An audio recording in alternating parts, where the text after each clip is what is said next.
Hello dear student, प्रगत coaching classes के YouTube channel में आप सभी का स्वागत है। मैं सुभाष सर आज आपको पढ़ाऊंगा प्रश्नावली 1.2 की सवाल नंबर 4।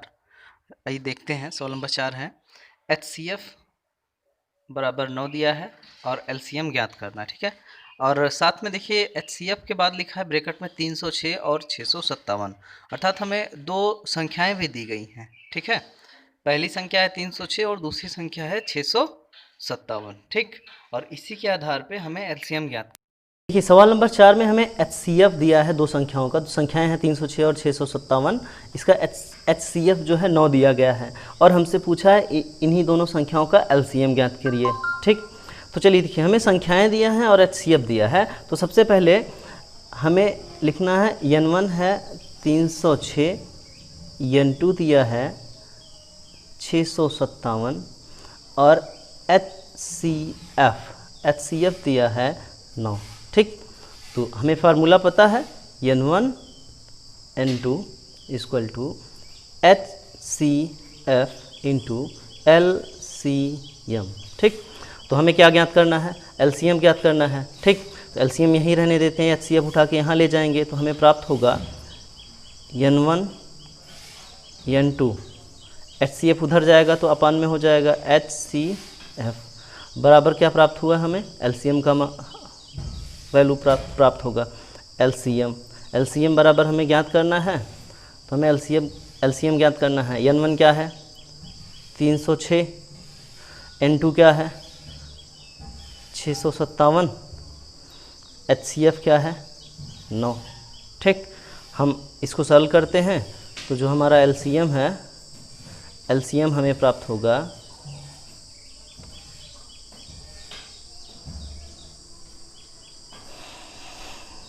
9 का 9, 9 त्रिक 27, 9 त्रिक 27, 27 3 30 ना, तो बचा 3 36, 9 चौक 36, मतलब 34 गुणे 657। ठीक, अब इसका हम गुणा करेंगे तो हमें प्राप्त होगा LCM जो है प्राप्त हो जाएगा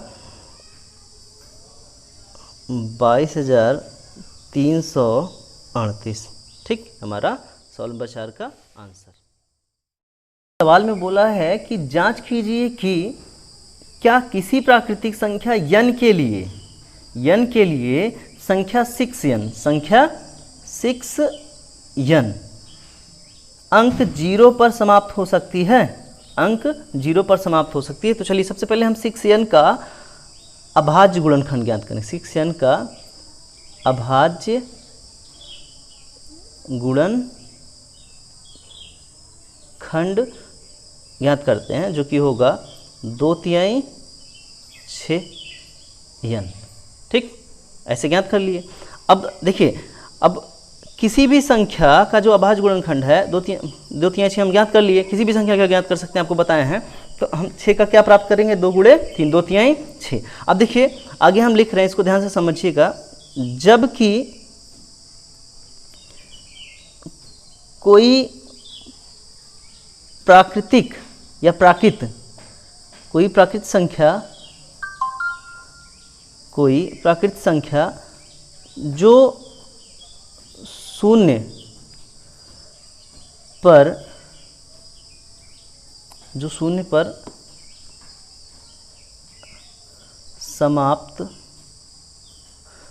पर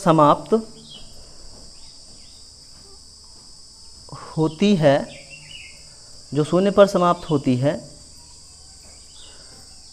उसके अभाज्य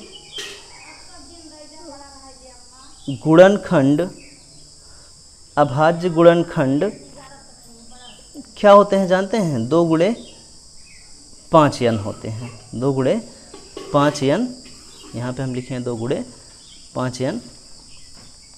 2 गुणे 5n के रूप का होता है। ठीक, अगर आप नोट्स बना रहे हैं तो आप पूरा ही सेम टू सेम लिख लीजिएगा। अब देखिए 2 गुणे 5n के रूप में होता है कैसे? तो हम सबसे पहले आपको बता दें, देखिएगा यहाँ पे, जैसे मान लीजिए संख्या 50 है। अब इसका खंड करेंगे। ठीक, क्या होगा? ऐसे तो 2 5 दूना 10, 50। ठीक, 2 पंचे 10, 10 पचे 50, शून्य पे समाप्त होने वाली बात बोला है ना, तो अब कुछ भी ले लीजिए, आप 40 ले लीजिए। ठीक, 2 दूना 4, दूना 8, 8 पंचे 40, 2 दूना 4, 4 दूना 8, 8 पंचे 2 गुणे 5 आया कि नहीं आया? आया ना। अब और भी ले सकते हैं, 30 ले लीजिए। ठीक, तो 2 3 6 5 30 ना। ठीक, 2 और 5 आया कि नहीं आया? आया ना। अरे हम इसको ऐसे भी लिख सकते हैं, 3 दूना 6, 6 पंचे 30, 2 गुणे 5 आया। तो वही कहने का मतलब है। तो जबकि कोई प्राकृतिक संख्या जो शून्य पर समाप्त होती है उसके अभाज्य गुणनखंड में 2 गुणे 5 आता है, और यहाँ क्या आया है? 2 गुणे 3 आया है। अर्थात हम लिख सकते हैं अतः 6n शून्य पर समाप्त नहीं होगी। ठीक, शून्य पर समाप्त नहीं होगी। ठीक, हमारी सवाल कंप्लीट। जैसा कि सवाल में दिया है 7 गुणे 11 गुणे 13 प्लस 13। ठीक, और 7 गुणे 6 गुणे 5 गुणे 4 गुणे 3 गुणे 2 गुणे 1 प्लस 5। पूछा है कि अभाज्य संख्या है तो क्यों है। ठीक, अब अभाज्य संख्या है तो क्यों है ये हमें ज्ञात करना है। ठीक, जैसे हम लेते हैं 5। अब जैसे कि आपको पहले से पता है 5 क्या है? अभाज्य संख्या है। 5 क्या है? अभाज्य संख्या है। जब 5 अभाज्य संख्या है तो इसका जो खंड बनेगा वो 1 गुणे 5 बनेगा। ठीक, मतलब एक तो स्वयं है और दूसरी 1 है। अब मान लीजिए अभी 6 ले लें। अब 6 हमको पता है कि यह एक भाज्य संख्या है, तो अब इसमें 1 गुणे 2 गुणे 3। ठीक, अब देखिए 1 को छोड़कर अतिरिक्त 2 संख्याएं और हैं। जब हमें अतिरिक्त 2 संख्याएं और प्राप्त हों तो समझ जाना चाहिए कि ये जो संख्या है ये क्या है? भाज्य है। ठीक, ये क्या है? भाज्य है। और ये वाली संख्या देखिए स्वयं वो संख्या है और दूसरी एक संख्या है, क्या है? वो है 1। तो अब समझ जाना चाहिए कि ये क्या है? अभाज्य है। क्या है? अभाज्य है। ठीक, तो चलिए हम ऐसे समझाते हैं आपको। सवाल नंबर 6, तो हम यहाँ पे लिखेंगे माना, जो संख्या दिया गया उसको मान लेते हैं। माना a बराबर 7 गुणे 11 गुणे 13 प्लस 13। अब यहाँ पे 2 पद है, पहला पद ये पूरा हो जाएगा, दूसरा पद ये प्लस के बाद 13। तो दोनों पद में क्या कॉमन है? 13। हम 13 को कॉमन ले लेते हैं। यहाँ बचेगा 7 गुणे 11। ठीक, 7 गुणे 11, 13 तो कॉमन हो गया, बचा प्लस 13 कॉमन हो गया, यहाँ भी बचेगा यहाँ पे 1। ठीक, अब देखिएगा हम इसको सॉल्व कर लेते हैं। तो 13, ठीक, 11 सते 77, 77 1 78 गुणे क्या हो जाएगा? 78। ठीक, अब इतना बचा। अब देखिए अभाज्य गुणनखंड प्राप्त है ना। अब वैसे जैसे कि एक संख्या 13 है जो कि अभाज्य है, लेकिन दूसरी संख्या क्या? 78 है ना। मतलब कि हमें जो खंड प्राप्त है, 2 खंड प्राप्त है। जब 2 खंड प्राप्त है तो सबसे पहले हम यहाँ लिखेंगे अतः यह एक भाज्य संख्या है। क्या है? भाज्य संख्या है, क्योंकि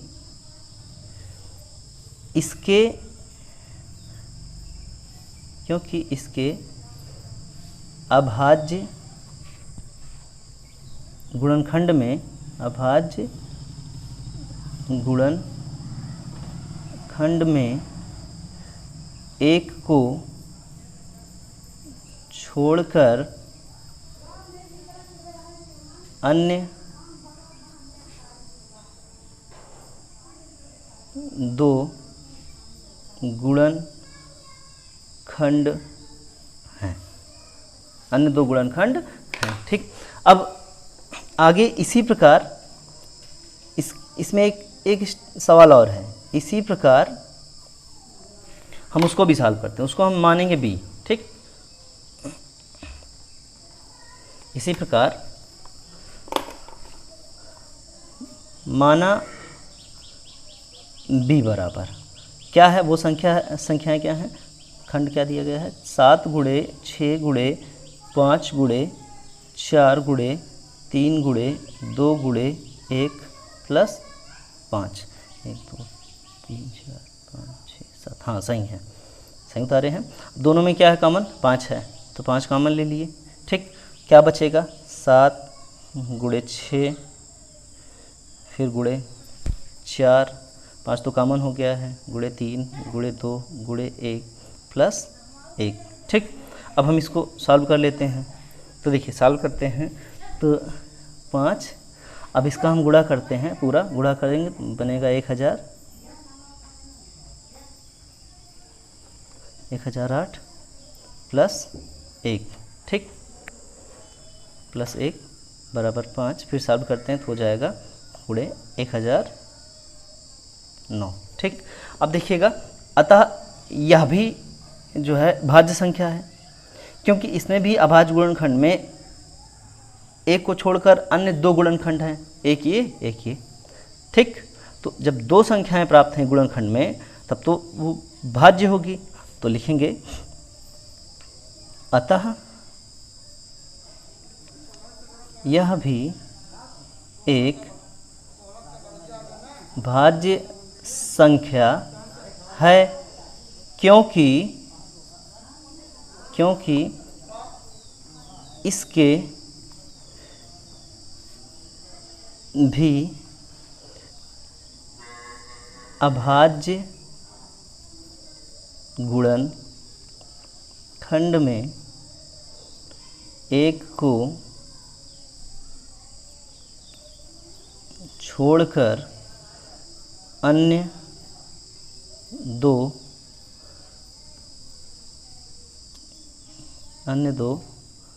गुणनखंड हैं। ठीक, ये हुई हमारा सवाल नंबर 6 कंप्लीट। चलते हैं सवाल नंबर 7 की ओर। नंबर 7 में दिया है कि खेल के मैदान के चारों ओर एक वृत्ताकार पथ है। ठीक, इस वृत्ताकार पथ में एक चक्कर में सोनिया 18 मिनट लेती है। ठीक, एक चक्कर में सोनिया 18 मिनट लेती है और रवि एक चक्कर में 12 मिनट लेता है। ठीक, रवि को 12 मिनट लगता है और सोनिया को 18 लगता है। अब ये दोनों एक ही स्थान से एक ही समय पर एक ही दिशा में चलना प्रारंभ करते हैं। ठीक, तो कितने समय बाद पुनः ये प्रारंभिक स्थान पर मिलेंगे। तो कितने समय में पूछा है ना, कितने समय बाद पूछा है। तो सबसे पहले हम लिखेंगे वे दोनों एक ही स्थान पर, ठीक, एलसीएम निकालना पड़ेगा। ठीक, एलसीएम 18 और 12 मिनट बाद मिलेंगे। ठीक, हम एलसीएम निकाल लें, हमें प्राप्त हो जाएगा। अतः तो 18 है और 12 है। ठीक, तो 2 तिहाई 6 यहाँ 18, 3 त्रिका 9 दूना 18 और 2 तिहाई 6 दूना 12, 2 तिहाई 6 दूना 12 हो जाएगा। ठीक, तो हम यहाँ देखते हैं जो HCF है, HCF प्राप्त होगा। दोनों में कॉमन है 2 और 3, तो 2 गुणे 3, HCF होगा 6। अब हमें पता है LCM बराबर, हम आपको बताए हैं LCM बराबर हम लिख सकते हैं N1 इंटू N2 बटे HCF। ठीक, तो इसी पे हम सॉल्व कर लेते हैं। N1 क्या है 18, N2 क्या है 12, HCF क्या है 6, 6 दूना 12। ठीक, 18 दूना 36। ठीक, तो 36 मिनट, 36 मिनट, यही 36 मिनट हमारा क्या होगा, आंसर होगा।